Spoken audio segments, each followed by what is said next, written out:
साथियों को मेरा नमस्कार। मैं कांग्रेस परिवार की तरफ से आपका धन्यवाद भी करती हूं कि आप समय निकालकर पत्रकार साथी यहां पर आए हैं। कांग्रेस का मानना है कि मीडिया और पत्रकारिता लोकतंत्र का चौथा सबसे मजबूत स्तंभ है और भारतीय राष्ट्रीय कांग्रेस इस स्तंभ को और मजबूती देने पर ही विश्वास रखती है, जिसके तहत कांग्रेस का मेरा जैसा छोटा नेता हो या हमारे बड़े से नेता मल्लिकार्जुन खड़गे साहब, हमारे राष्ट्रीय अध्यक्ष श्री राहुल गांधी जी, हर बड़ा नेता मीडिया के चौथे स्तंभ को ताकत देने के लिए उनके सवालों को हमेशा लेता आया है और हम आज भी ले रहे हैं। काश ये हिम्मत देश के प्रधानमंत्री जी ने पिछले 9-10 सालों में दिखाई होती, क्योंकि लोकतंत्र में बहुत से सवाल हैं जो लोकतंत्र का ये चौथा स्तंभ मीडिया उनसे पूछना चाहता है, उन्हें बताना चाहता है कि देश में हालात क्या है। भारतीय राष्ट्रीय महिला कांग्रेस की राष्ट्रीय अध्यक्ष हूँ, कांग्रेस वर्किंग कमेटी की सदस्य हूं। 10 जनवरी को मैंने शपथ ली, अपना कार्यभार संभाला और पिछले मात्र 60 दिनों के भीतर मैं 22 राज्यों के दौरों करके आई हूं और 30 शहरों से मैं गुजरी हूं। 22 राज्यों और 30 शहरों में नारी न्याय सम्मेलनों का आयोजन किया। बहनें आई और जुड़ी, जो बातें आई सामने वो वही है जो भारत जोड़ो यात्रा जब दक्षिण से उत्तर तक की शुरू हुई 4000 किलोमीटर की राहुल गांधी जी की, और उसके बाद अब दूसरी यात्रा जो 6713 किलोमीटर का सफर जो मणिपुर से शुरू किया, आज गुजरात से महाराष्ट्र प्रवेश कर रही है।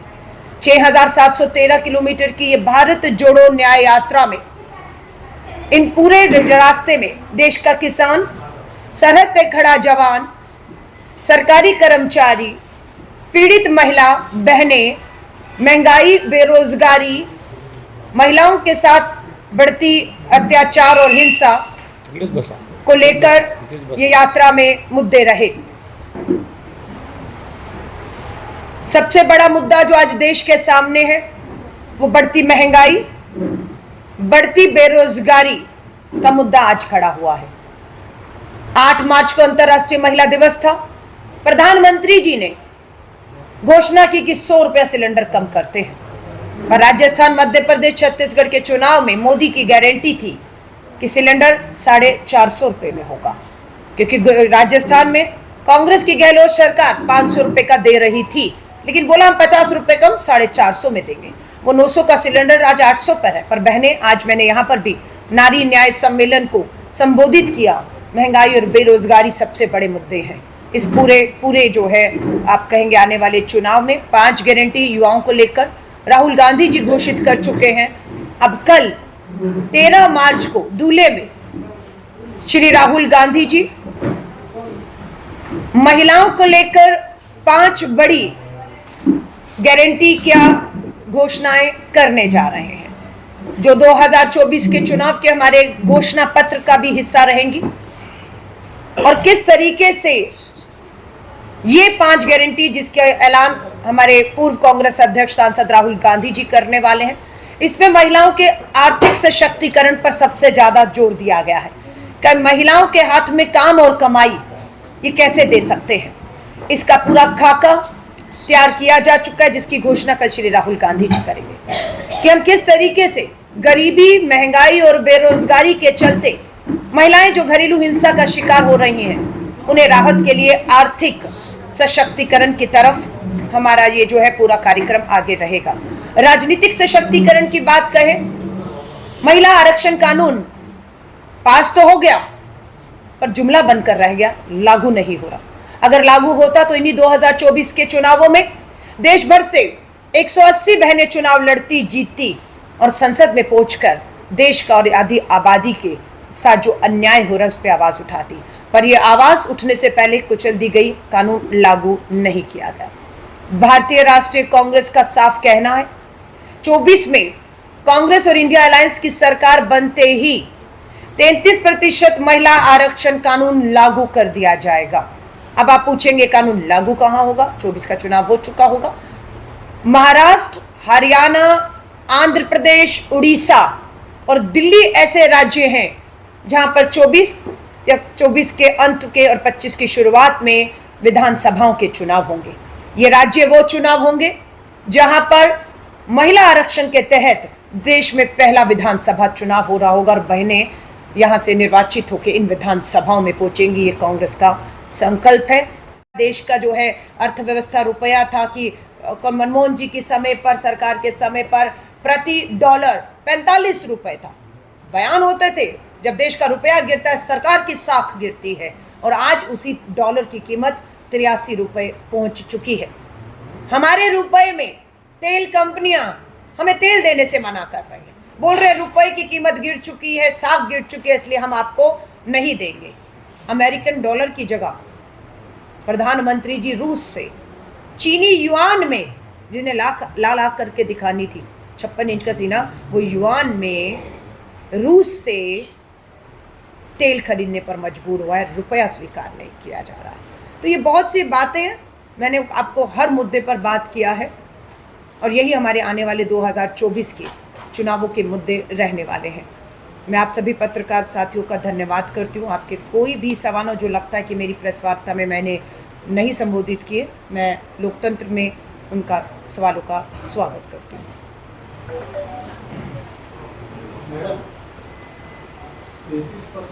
के तहत समय और उनका जो देय है उसे कम कर दिया गया है, जिसकी वजह से हमारा श्रमिक मजदूर के साथ भी लगातार अन्याय हो रहा है। ऐसे कानून कृषि कानून के तहत ही समय ही लाए गए जो हमारे मजदूरों को मंजूर नहीं है। भागीदारी न्याय पर मैं अगर आती हूँ, भागीदारी न्याय साफ है, जो भाजपा को 10 साल में करना चाहिए था, जातीय जनगणना, उसको उन्होंने नहीं करवाया, जिसके लेकर भारतीय राष्ट्रीय कांग्रेस वचनबद्ध है। सत्ता में आते ही देश की जातीय जनगणना कराई जाएगी। जिस भी जाति का जितनी आबादी है, सरकारी संसाधनों में, सरकारी नौकरियों में, जिसकी जितनी आबादी, उसे उसका उतना हक देने की वकालत भारतीय राष्ट्रीय कांग्रेस करती है। हम इस भागीदारी योजना के तहत राहुल गांधी जी जब संसद में सवाल पूछा कि 90 सचिव देश की सरकार प्रशासन को चलाते हैं, बजट और फैसले हर बड़े छोटे लेते हैं, उसमें ओबीसी कितने हैं? पता लगता है कि 90 सचिवों में जो भारत सरकार में है, मात्र 3 हैं जो ओबीसी से हैं, बाकी दूसरी जगह से। तो ये जो बैलेंस की बात है कि जिसकी जितनी आबादी दलित, आदिवासी, ओबीसी है, कोई भी है, उनको बराबरी का हक, सम्मान मिलना चाहिए। ये सम्मान नहीं देना है, ये सम्मान देश के संविधान ने दिया। देश के संविधान ने बराबरी की, समानता की, हक अधिकार की बात की। उसने महिला पुरुष में संविधान ने बाबा साहब भीमराव अंबेडकर जी, स्वतंत्रता सेनानी द्वारा लिखे गए इस संविधान में सबके बराबरी के हक और अधिकारों की बात की गई है। अमीर गरीब हो, महिला पुरुष हो, जाति और धर्मों में भेदभाव नहीं है। आज देश का संविधान खतरे में आ चुका है। आज संघ आरएसएस इस संविधान पर आक्रमण कर रही है। भारतीय राष्ट्रीय कांग्रेस इस संविधान के साथ किसी तरह की भी छेड़खानी करने का या बदलाव करने का कड़ा विरोध करेगी। भाजपा के एक नेता ने बयान दिया है कि मोदी जी को, भाजपा आरएसएस को 400 सीटें क्यों चाहिए, क्योंकि 400 सीटें मिलेंगी तो वो देश का संविधान बदल पाएंगे और वो आरएसएस संघ के मुताबिक नया एक संविधान लिख पाएंगे और थोप पाएंगे, जिसे इस लोकतंत्र में हम होने नहीं देंगे। मैं माफी चाहूंगी यहाँ से। मैं सवाल मैंने इनके लिए बहुत सवाल लिए। हाँ जी सर, हाँ जी, हाँ जी, हाँ जी, हाँ जी।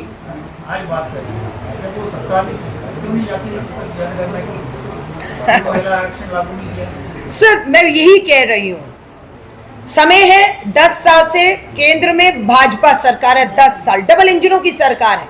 सवाल उससे करना है तो भाजपा और बाकी लोग सवाल कर रहे हैं इस 10 साल नहीं, उससे भी 10 साल नहीं, 70 साल पहले नेहरू जी पर सवाल शुरू करते हैं। मोदी जी भाषण ही नेहरू जी से शुरू करते हैं कि नेहरू जी ने क्या किया, इंदिरा जी ने क्या किया, राजीव जी ने, जो इस दुनिया में भी आज नहीं है। सिर्फ कारण ये कि अपने 10 साल का पूर्ण बहुमत आपको मिला, जो हमारी सरकारों के पास भी नहीं था। आप कह रहे हैं हमने क्या किया।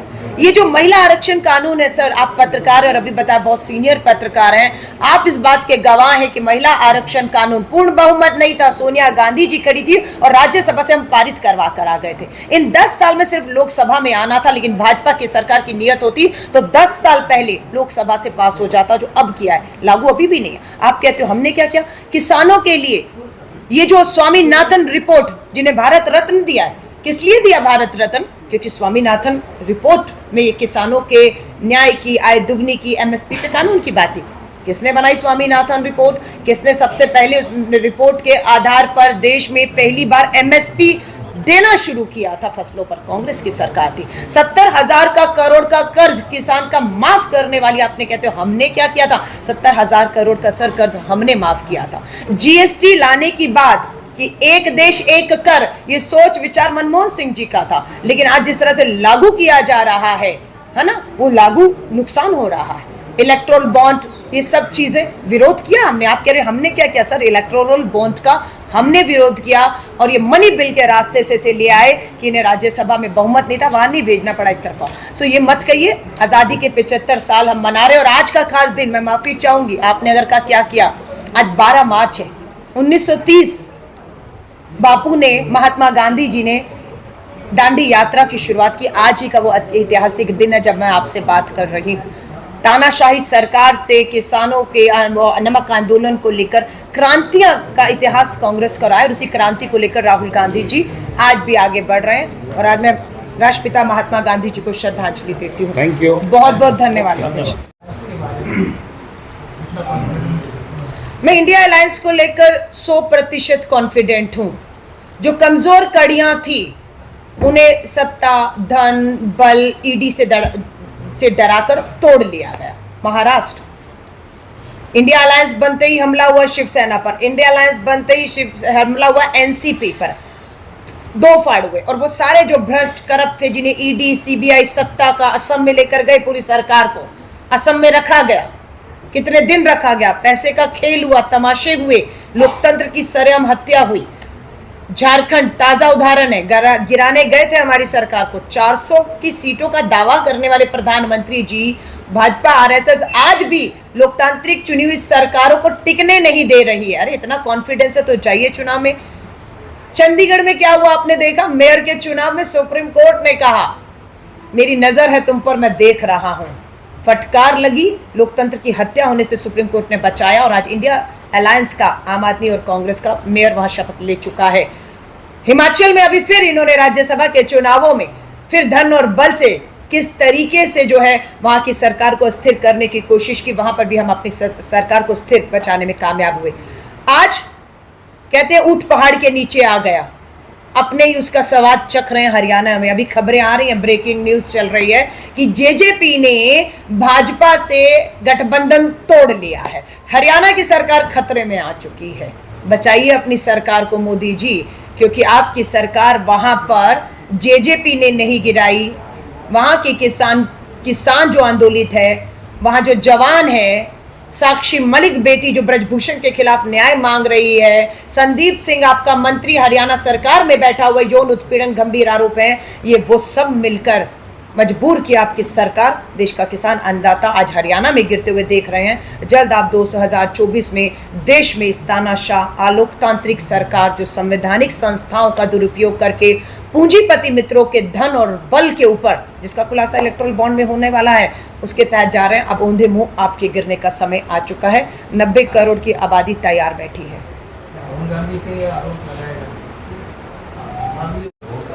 देखिए, ईवीएम पर आप मुझसे सवाल कर रहे हैं, मतदाता भी सवाल कर रहे हैं और स्वाभाविक है आप भी सहमत होंगे। लोकतंत्र में ईवीएम पर जो भी सवाल उठ रहा है, लोकतंत्र में उसका जवाब जरूर मिलना चाहिए, चाहे जो भी जवाब है। लेकिन जब चुनाव आयोग मिलने का ही समय नहीं देगा तो जवाब किनसे मांगेंगे? वीवीपैट की गिनती की हम बात कर रहे हैं। हम नहीं कह रहे आप ईवीएम का इस्तेमाल, अब हम समय बहुत कम रह गया, चुनाव की घोषणा होगी और 90 करोड़ से अधिक लोग मतदाता वोट करेंगे और ईवीएम से करेंगे। बट हमारी ये मांग है जो वीवीपैट है उसकी गिनती आप 5% कर रहे हैं, हम 50% और सुप्रीम कोर्ट यहां तक है कि अगर नौबत आई तो 100% वीवीपैट की मशीन से गिनती जो है वो होनी चाहिए। अगर ऐसा हो गया तो भाजपा 400 का दावा करने वाली 40 तक सिमटेगी, ये हमारा पूरा विश्वास है। मैडम, देश की जनता राहुल गांधी पर भरोसा करे या कांग्रेस पर करे, क्योंकि कौन सा नेता कब उठकर बीजेपी में चला जाएगा ये भरोसा दिख नहीं रहा है। पिछले कुछ हादसे जो हुए, अशोक चौहान महाराष्ट्र के मुख्यमंत्री थे, अब चले गए। देखिए, आप माफी चाहूंगी, जो चला गया उसके पीछे क्या कारण थे? भ्रष्टाचार के बार्गेन हो गया, जेल जाना था, सजाएं होनी थी, है ना, चक्की पिसवानी थी किसी से, है ना। आज कहाँ है? सबने देखा सुना, आपने छापा, आज क्या था, क्या हो गया? इस पे मुझे लगता है बात करके समय बर्बाद करना होगा। अब इनका भविष्य, जिनका नाम आपने लिया, मैं तो नाम भी लेकर समय बर्बाद नहीं करूंगी। जनता में जाए, जनता भविष्य उनका तय करेगी। और राहुल गांधी जी कांग्रेस को आप अलग देख कैसे रहे हैं? राहुल गांधी ही कांग्रेस है, कांग्रेस ही राहुल गांधी, सोनिया गांधी, गांधी पर, क्योंकि खून शामिल है। किसने कुर्बानियां दी? महात्मा गांधी का खून शामिल है, राजीव गांधी जी का खून और शहादत शामिल है, इंदिरा गांधी जी का खून और शहादत शामिल है। आज उसी कुर्बानियों का लिए प्रियंका जी, राहुल जी अपनी सुरक्षा क्या किया? सरकारी बंगला छीन लिया, दोनों से परवाह नहीं की।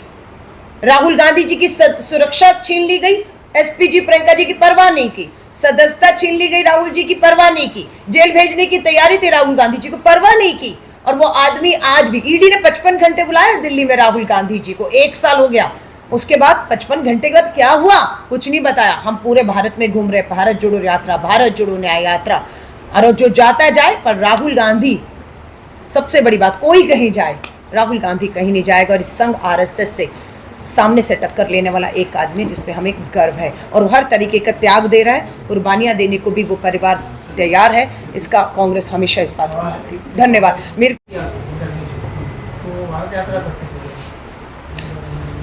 राहुल जी की रणनीति होनी चाहिए। रणनीति तो यही होनी चाहिए ना कि आप सड़कों पर जाएं, पैदल जाएं, लोगों के बीच में जाएं, जवान, किसान, दलित, आदिवासी के पास जाएं। वही तो कर रहे हैं राहुल गांधी जी। प्रधानमंत्री जी क्या कर रहे हैं? कभी शेर के साथ फोटो, कभी हाथी की सवारी, और कभी यहाँ और कभी वो क्या कर रहे हैं? समुद्र के किनारे फोटो। ये काम है प्रदेश के प्रधानमंत्री का, 140 करोड़ की आबादी का। राहुल गांधी जी जो कर रहे हैं वो प्रधानमंत्री जी को भी सीखना चाहिए। 10,000 किलोमीटर से अधिक की यात्रा दक्षिण से उत्तर, पूर्व से पश्चिम की करके लगातार लोगों के बीच में है, लोगों की बात सुन रहे हैं और उन्हीं को ताकत देने का काम कर रहे हैं। असली काम नेता का जो है इस देश में, अगर कोई आज जमीन पर उतर कर रहा है देश को जोड़ने का, और उनके मुद्दे जो हाशिए पे चले गए उन्हें केंद्र में लाकर सरकार को कटघरे में खड़े करने का अगर कोई काम आज एक अकेला नेता देश भर में कर रहा है, उनका नाम है श्री राहुल गांधी, और हमें गर्व है उन पर। मैडम, मोदी सरकार ने कल सीए कानून देश भर में लागू किया, क्या लगता है आपको कि चुनाव को सामने, लोकसभा चुनाव? मैंने उसका जवाब आपको दे दिया है कि मुद्दा इलेक्ट्रल बॉन्ड पर बेनकाब होने जा रही है। काला धन, पूंजीपति मित्रों का धन, क्या लाभ सरकार से लिया? चुनाव आयोग के 2 सदस्य खाली पड़े हुए हैं। आपका जिस तरह से लोकतंत्र की हत्या की जा रही है, कांग्रेस के हमारे अकाउंट सीज कर दिए जाते हैं। चुनाव आयोग, आप सोचिए, लोकतंत्र के आप चौथे स्तंभ है।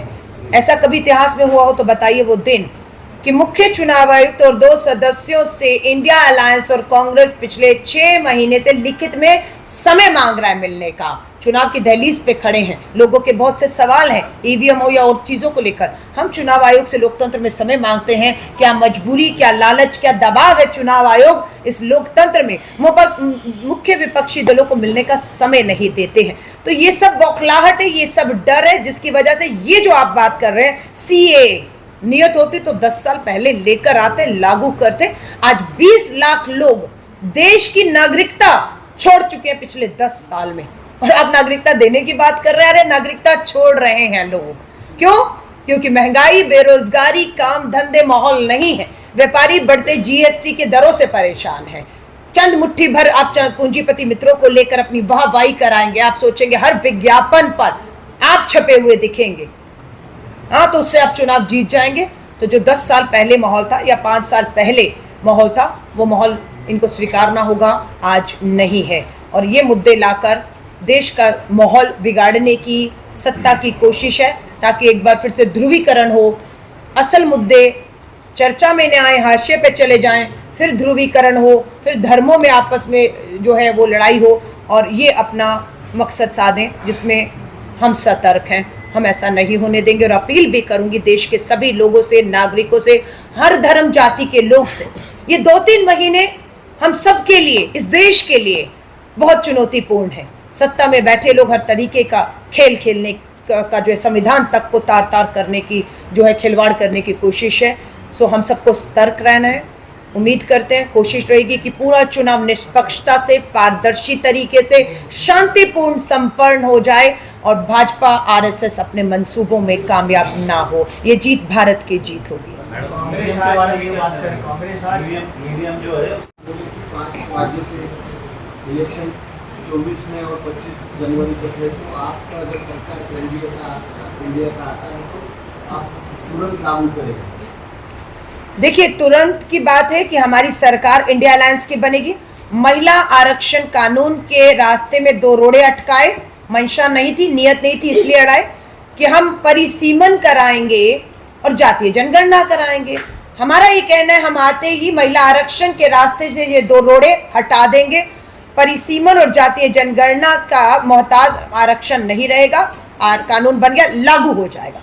लागू का मतलब है कि अब जहां पर भी देश में चुनाव होगा, जिन भी राज्यों में, क्योंकि पंचायत नगर निगमों में पहले आरक्षण है, तो जिस भी विधानसभा का चुनाव होगा, देश की सरकार उन राज्यों में महिला आरक्षण कानून के तहत चुनाव कराएगी। ये हमारा वादा है। लोकसभा के लिए जो अभी आप कांग्रेस लड़ने जा रही है, क्या उसमें भी 33% महिलाओं के लिए सीट रहेगी? मैं महिला कांग्रेस की राष्ट्रीय अध्यक्ष हूं और इस बात को सुनकर आपको खुशी होगी जब राहुल गांधी जी ने कहा कि महिला आरक्षण में ओबीसी बहनों का भी हक देने की बात की, पर मोदी जी ने उसे स्वीकार नहीं किया। हम कह रहे हैं आरक्षण के भीतर ओबीसी बहनों को भी अधिकार दिया जाएगा। और आप 33% की अगर मुझसे बात कर रहे हैं, आप इस बात को जान के हैरान होंगे, मुझे भी हैरान हुई कि मेरे पास जो नामांकन आए पूरे देश में, जहां पर कांग्रेस चुनाव लड़ रही है, वहां पर ओबीसी बहनों ने बढ़ चढ़कर अपना नामांकन दाखिल किया है। और मुझे पूरी उम्मीद है, आप 33% की बात कर रहे हैं, आजादी के 75 सालों में भारतीय राष्ट्रीय कांग्रेस इकलौती पार्टी है जिसने पार्टी के भीतर ही सबसे पहले महिला आरक्षण लागू किया। कहां? उत्तर प्रदेश में प्रियंका गांधी जी महिला महासचिव प्रभारी ने 40% बहनों को पार्टी के भीतर आरक्षण देकर चुनाव में 150 बहनों को उत्तर प्रदेश में उतारा, इस उम्मीद के साथ कि हमारे विरोधी भी इन सीटों पर अब महिलाओं को उतारने पर मजबूर होंगे और जीत हार महिलाओं की होगी, महिला पहुंचेगी। पर दुर्भाग्य है, ब्रजभूषण शरण, कुलदीप सिंह सेंगर, राम दुलारे जैसे बलात्कार, नाबालिग बेटी के बलात्कार के दोषी उम्र कैद की सजाएं काट रहे हैं, उन्हें टिकट दी गई जिन्होंने हमारी बहनों के भी सत्ता, धन, बल और चरित्र हनन करने में कोई कसर नहीं छोड़ी थी। पर बहादुर बहनें मैदान छोड़ा नहीं, मैदान में डटी रही। 150 बहनें जो विधानसभा लड़ी हैं, वो अब लोकसभा की भी टिकट मांग रही हैं। हमारी 2 बैठकें सीईसी की मीटिंग हुई है, एक मीटिंग पहले हुई है, एक मीटिंग कल हुई है, तीसरी मीटिंग दिल्ली में चुनावों की जो टिकटों का फैसला है 15 को है। मुझे पूरी उम्मीद है पूरे देश में हमारा इंडिया अलायंस के साथ जो गठबंधन है, उसके अलावा हम जिन 200-250 सीटों से अधिक पर लड़ रहे हैं, उसमें महिलाओं को हम अधिक प्रतिनिधित्व देंगे, ये मुझे पूरी उम्मीद है। और मैं एज अ राष्ट्रीय अध्यक्ष भी अपने हाई कमान से इसको लेकर जो है बातचीत कर रही हूँ। महाराष्ट्र में 48 सीटें हैं, इसमें महिलाओं की कितना स्थान है? देखिए, महाराष्ट्र में 48 है और आप अगर कहेंगे तो उसका आधा कर लीजिए। हमारा हक आधी आबादी का उस पर बनता है। 33% आरक्षण अगर मोदी जी ने, भाजपा ने कर दिया होता तो मांगना भी नहीं पड़ता। दुर्भाग्य कि मांगना पड़ रहा है, लड़ना पड़ रहा है, और हमारा हक है, हम मांग रहे हैं, हम लड़ रहे हैं। जो सीटें अब कांग्रेस लड़ेगी, जिन सीटों पर कांग्रेस, उसमें 20 तय हुई हैं, तो हमारी 20 सीटें हैं। और मैं, अगर आप मुझसे पूछेंगे तो 20 की 20 सीटों पर महिला उम्मीदवार ने मुझे बायोडाटा दिया है। मैंने हमारे रमेश चनितला जी हमारे यहाँ पर महासचिव प्रभारी हैं, नाना पटोले जी प्रदेश अध्यक्ष हैं, सीएलपी हमारे लीडर हैं, और स्क्रीनिंग चेयरमैन, सबको जो है उनके बायोडाटा सौंप दिए गए हैं। उम्मीद है आधी आबादी का मतलब 10 सीटों पर हमारा हक है, पर मुझे लगता है 5 महिलाएं मजबूती से उतरेंगी, ये मेरा विश्वास है। कम से कम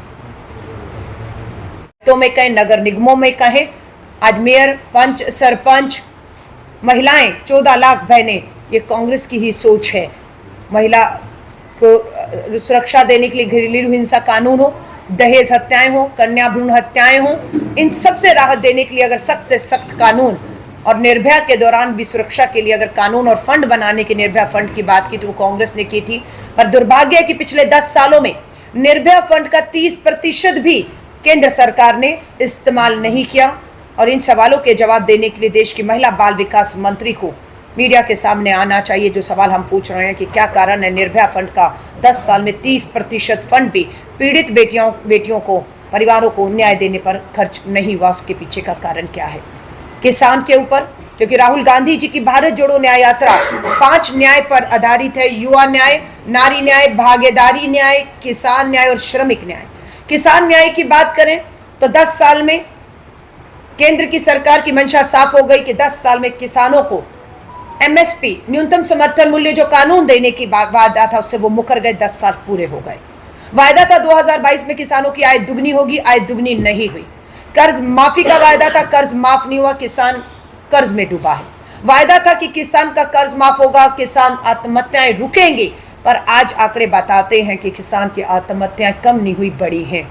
इस अन्याय अत्याचार के खिलाफ आज फिर एक बार किसान का, देश का अन्नदाता दिल्ली की दहलीज पर बैठा हुआ है।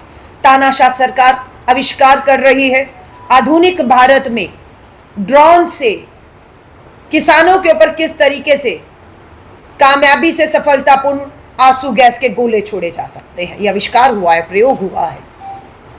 हरियाणा कोर्ट ने फटकार लगाते हुए हरियाणा और केंद्र की सरकार को यह कहा, मैं उसे कोट कर रही हूं, कोर्ट ने जो कहा कि ये अन्नदाता है, कोई आतंकी नहीं है जो इन पे गोलियां बरसा रहे हैं। 700 किसान पहले शहीद हुए पहले आंदोलन में, और अब 2 से अधिक किसान शहीद हो चुके हैं पुलिस की गोली और हिंसा के कारण। वहां पर भारतीय राष्ट्रीय कांग्रेस, राहुल गांधी जी ने साफ कर दिया है, इंडिया अलायंस और कांग्रेस की सरकार बनते ही पहले 100 दिन में न्यूनतम समर्थन मूल्य किसानों को की जो मांग है उसे पूरा कर दिया जाएगा। एमएसपी पे कानून जो 10 साल से भाजपा की सरकार धोखा करती रही, नहीं दिया, वो हम आते ही देंगे।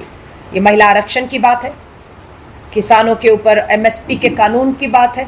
तीसरा, युवा न्याय, अग्निपथ भर्ती योजना जिसका भारतीय राष्ट्रीय कांग्रेस पुरजोर विरोध करती है। सेना की पक्की भर्ती खत्म कर दी गई है। शहीद से शहीद का दर्जा छीन लिया गया। शहीद से उसका हक कफन में तिरंगा छीन लिया गया। शहीद के परिवार को मिलने वाली पेंशन सुविधाएं छीन ली गई, जिसका भारतीय राष्ट्रीय कांग्रेस पुरजोर तरीके से विरोध करती है। 2 लाख के अधिक युवा जो कठिन शारीरिक और मानसिक परीक्षाओं से पास करके पक्की भर्ती का इंतजार कर रहे थे, लेकिन तुगलकी फरमान आता है कि पक्की भर्ती सेना की खत्म कर दी गई है। ठेके की 4 साल की भर्ती शुरू कर दी गई है, और इस ठेके की नौकरी को जिसे करना है वो करे।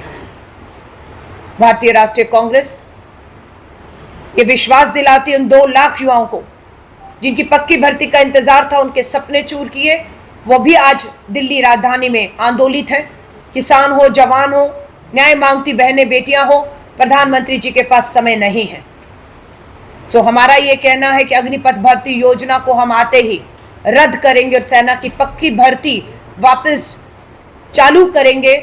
और जो रिक्तियां हैं, जो 2 लाख युवा पक्की भर्ती की हर परीक्षा पास कर चुके थे, उन्हें पक्की भर्तियों के साथ साथ 30 लाख सरकारी नौकरियों में, पक्की जो सरकारी नौकरियों के पद खाली है, हम उन नौकरियों को, पदों को भरने की बात करते हैं।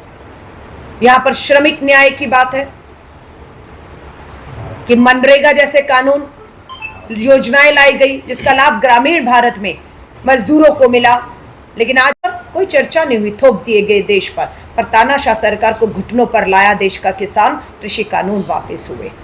आज इसी तरह हम देख रहे हैं कि बहुत से कानून तानाशाही तरीकों से संख्या बल पर लाकर देश पे थोपे जा रहे हैं। कहीं कोई लोकतंत्र नहीं है। इसके उदाहरण है संविधान के साथ छेड़छाड़ करने का 1 नेशन 1 इलेक्शन।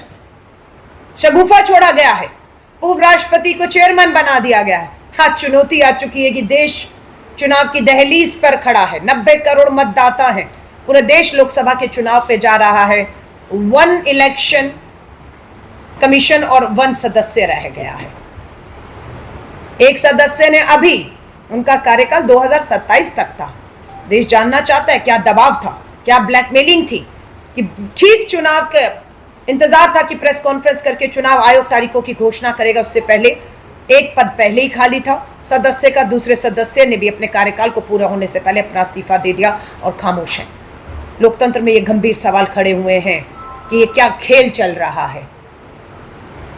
चुनाव आयुक्त और मुख्य चुनाव आयोग की नियुक्ति का पैनल बनाया था 5 जजेस की बेंच ने कि अब मुख्य चुनाव आयुक्त और सदस्यों की नियुक्ति मात्र तानाशाही तरीकों से बंद कमरे में, सत्ता सरकार नहीं करेगी, इसमें नेता विपक्ष होगा, प्रधानमंत्री होंगे और मुख्य न्यायाधीश होंगे। तानाशाह सरकार ने संख्या बल पर पलट दिया उस फैसले को और मुख्य न्यायाधीश को नियुक्ति से बाहर करके अपने एक मंत्री को उसमें रख दिया, ताकि अब जो सत्ता चाहेगी वो खेल होगा।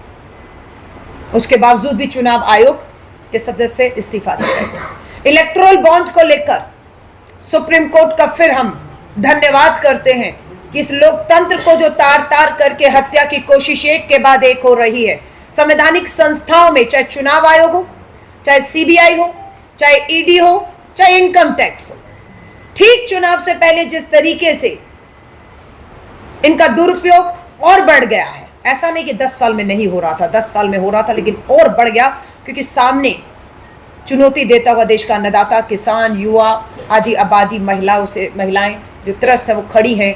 इसलिए अपनी हार को देखकर संविधान को तार तार करते हुए ये हर हथकंडा अपना रहे हैं।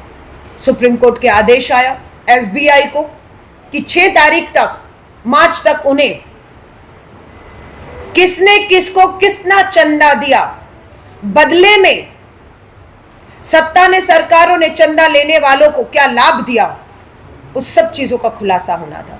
लेकिन एसबीआई केंद्र सरकार के दबाव में 30 जून का समय मांग रही थी, सारा चुनाव खत्म हो जाता। यही कहा गया था, प्रधानमंत्री जी याद दिला रहे हैं, नोटबंदी की काला धन आएगा, देश के चुनावों में टेरर फंडिंग, ड्रग्स फंडिंग, काला धन लगता है, इन सबको लेकर आपने नोटबंदी थोपी। लेकिन आज स्विस बैंक में पहले से अधिक पैसा जमा हो गया है। स्विस बैंक की जानकारी जिनको देनी थी वो तो दे नहीं पाए, ऊपर से एसबीआई को ही जानकारी देने से रोकने पर आ गए। देखिए कितना फर्क आया है। जो स्विस बैंक में पड़े खातों में काले धन की जानकारी देने के नाम पर वोट लेकर आए थे, वो एसबीआई में ही किस पूंजीपति ने, किस राजनीतिक दल को, किस मकसद से कितना चंदा दिया और बदले में क्या लाभ लिया, ये देश के लोकतंत्र में जानने का राइट टू इंफॉर्मेशन, सूचना का अधिकार कानून के तहत, जिसे इन्होंने छीना। सुप्रीम कोर्ट का फैसला आ चुका है, स्वागत है, इंतजार है, हर एक की नजर है। चुनाव आयोग को आदेश हुआ है एसबीआई से सारी जानकारी लेकर 24 घंटे के अंदर भाजपा पूरी तरह बेनकाब होने जा रही है। इसीलिए यह हथकंडे 10 साल तक एक कानून आएगा, वो कानून सीए कानून आएगा। इसको लेकर पूरे देश में इन्होंने हर तरीके का ध्रुवीकरण करने की कोशिश की। राजधानी दिल्ली से आती हुई दंगों की आग में जली उस आंदोलन में दिल्ली, पूरे देश का माहौल खराब किया इन्होंने, पर 10 साल तक सिर्फ एक जुमला बनाकर रखा। आज चुनावों की तारीख घोषित होनी है, तो इन सभी मुद्दों से ध्यान भटकाने के लिए इलेक्टोरल बॉन्ड, चुनाव आयोग में क्या चल रहा है, सीबीआई, इनकम टैक्स, ईडी और आपकी किसान आंदोलन, हमारे सरहद पे खड़ा जवान पक्की भर्ती वापस मांग रहा है सेना की, महिलाओं के साथ हो रहे बलात्कार अत्याचारों पे कोई जवाब नहीं है। तो इस तरह का चुनाव से पहले एक कानून, एक नोटिफिकेशन लाकर दोबारा देश का माहौल खराब करना चाहते हैं भारतीय राष्ट्रीय कांग्रेस। और राहुल गांधी जी की इन यात्राओं का सिर्फ एक मकसद था, पहले भारत जोड़ो यात्रा की, कन्याकुमारी से कश्मीर के लाल चौक तक तिरंगा सबको एक रखते हुए ले जाने में हम कामयाब हुए, भारत को जोड़ने में कामयाब, जोड़े रखने में कामयाब हुए, मैं ये कहूँगी। और भारत जोड़ो न्याय यात्रा भी आज सफल हुई है, अंतिम पड़ाव है। आज गुजरात से महाराष्ट्र प्रवेश कर गई है। कल 13 तारीख को श्री राहुल गांधी जी धुले में महिलाओं की 5 गारंटी की घोषणा करने जा रहे हैं। 22 राज्य 23 शहरों से होकर आई हूं। हर बहन को, आधी आबादी को इन घोषणाओं का इंतजार है, क्योंकि भाजपा के जुमले वर्सेस कांग्रेस की गारंटी पर लोगों को ज्यादा विश्वास है, क्योंकि नहीं हुई आय दुगनी किसानों की, नहीं मिली 2 करोड़ नौकरियां हर साल, नहीं हुई बेटी बचाओ के नारे के तहत बेटियां सुरक्षित।